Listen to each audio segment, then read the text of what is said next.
Hey everybody, how you doing? At an hour earlier,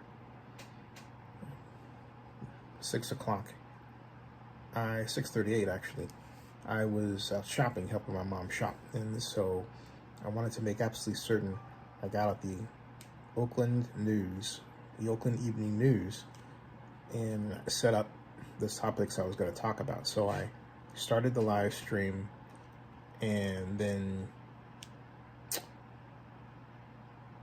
put out the topics, and basically what they were was first of all, the Ballers 10-year lease extension, and then a $200,000, actually $280,000 settlement. Okay, and with Marleen Sachs on the Sheng altered Mayoral applications timestamp. Number 3, Oakland spent $634 million on homelessness from 2020 to 2025, and that wasn't even enough. And then Oakland City Council honored Rashidah Grinage. Then I added one more to that. Actually, the one I added is that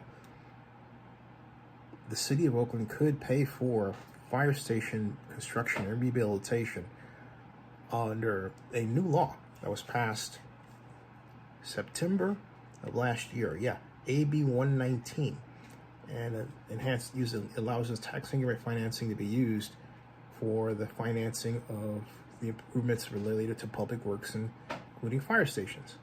Oh, and by the way, you might be wondering what I'm asking. What I'm asking. Sorry, it's been a long day, folks. What I'm watching in the background here, it's the playoffs. Denver leads the series against OKC.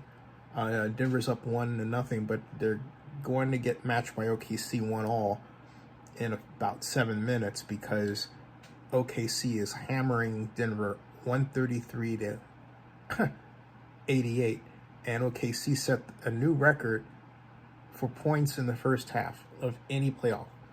86. Yeah, that's right, 86 points. And the way things are going, they might match that in the second half. I mean, this half, okay? Crazy stuff. So anyway, Denver won, but OKC answered back in fine fashion. Now let's get to the news.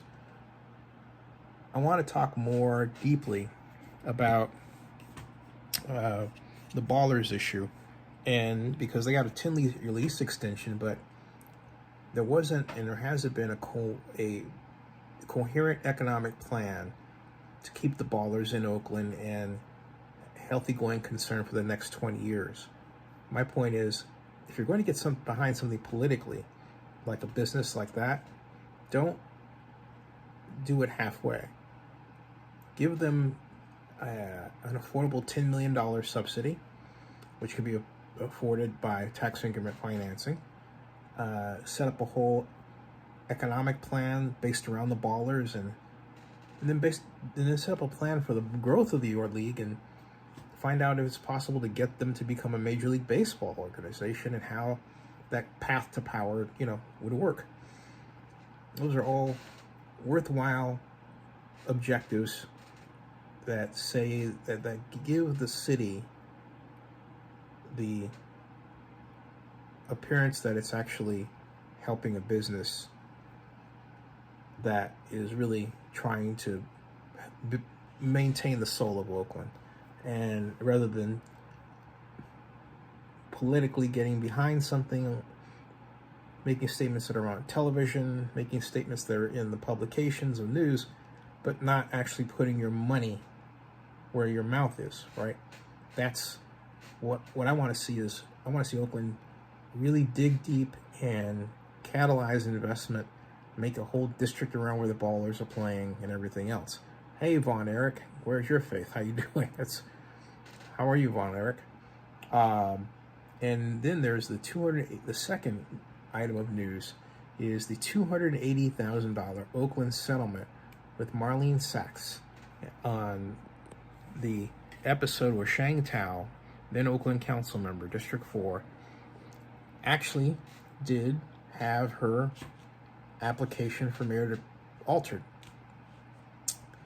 She and her partner Andre walked in roughly, I believe, 20 minutes late, past the 5 o'clock deadline. Derek Sue brought this to my attention first, and then most notably, most vocally, Seneca Scott, and then Marleen Sachs, of course, filed the lawsuit. But the bottom line is, and then Alyssa Victory was affected by it. Remember, she was running for mayor as well. There were 6 different candidates who were booted from the ballot because of this whole timestamp issue. And one of them should have been Sheng Thao, but she wasn't. Okay? Crystal Sams pulled her a solid. And it was not the right thing to do. So there's talk that all the mayoral candidates that were booted off the ballot are going to band together. How they're going to band together, I don't know. But they should. They should file a lawsuit for damages. That's really a scandalous thing to have happen. It really is.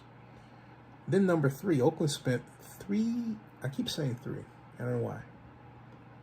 I'll tell you why. Because when I look at 634, for some particular reason, the 3 appears bigger than the 6. Anyway, Oakland spent $634 million on homelessness between 2020 and 2025, according to a recent report. And even with that, they didn't solve the homeless problem, which means what? It tells me that the problem is more expensive than the $634 million that they spent. The question is, how much more? And we really, I would say off the top, it appears to be $2 billion, easily. But also, I think it was asked, Seneca asked this too, why, what's the largesse around this? In other words, what's the administrative cost that's going into this, and is it something that is just so exorbitant we need to take another look at what we're doing? Not that we don't do it, but just take a look at what we're doing. And I think that's absolutely correct. It's particularly with nonprofit organizations, because we need to start placing controls on how they spend their money that comes from us, I mean the city of Oakland. And we need to then augment what they do via tax increment financing and other programs. We're not doing that, okay? But to spend $634 million and have a net negative result in terms of job creation and quality of life is just intensely crazy. It really is. Something has to be done.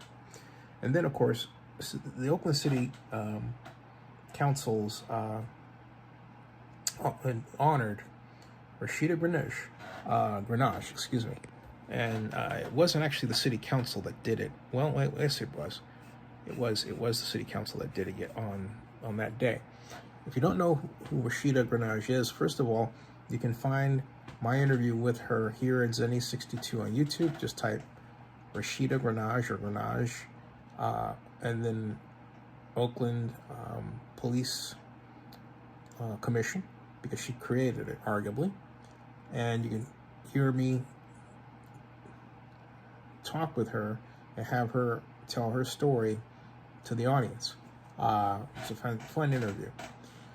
Congratulations, Rashidah. And like I said, there's no award that you shouldn't get with respect to what you've done for Oakland. Tremendous work. And then we come to number 5, and we come to the tax increment financing. Remember that? Why doesn't Oakland use tax increment financing? Okay, I found this bill. I'm going to make another video about it, okay? Let me show you what this is. I'll show you what happened here. This bill is AB A19 Waldron. Was introduced January 11th, 2024. Subject, Enhanced Infrastructure Financing District, Public Capital Facilities, Wildfires. Specifies that certain enhanced infrastructure financing districts are allowed to finance certain fire-related projects and equipment, specifically this bill. And it provides that for EIFDs, Enhanced Infrastructure Financing Districts, which are at least partially in higher, very high fire severity zones designed by the state fire marshal. An EIFD may finance the following: heavy equipment to be used for vegetation clearance. This will work well in LA too. Fortification of utilities against wildfires, equipment used for fire watch, prevention, and fighting, including but not limited to helicopters, air tankers, and technological advancements to weather and wind science, infrastructure risk modeling. The fiscal effect is none, okay?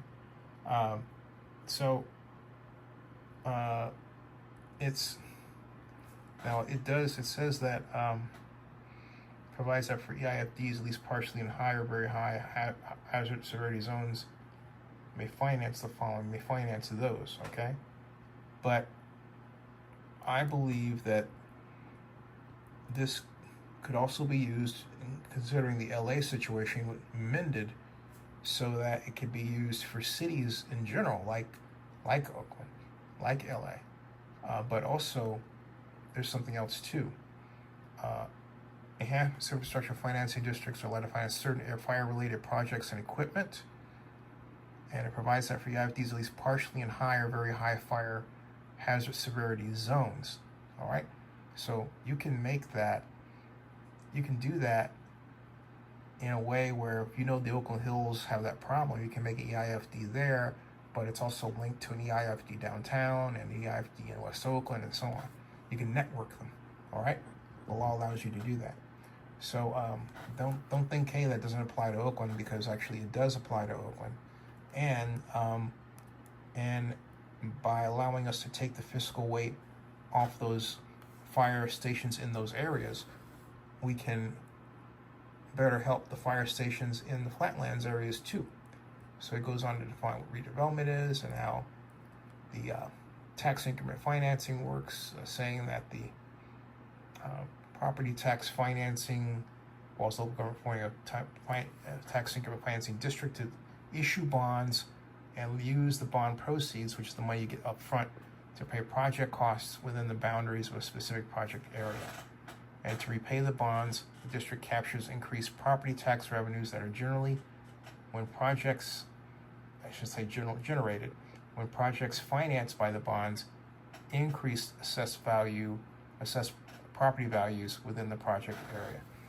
And then it talks about calculating the increased property tax revenues by the district, the amount of property tax revenue received, and is frozen at the amount it received in the property within a project area prior to the project area's formation.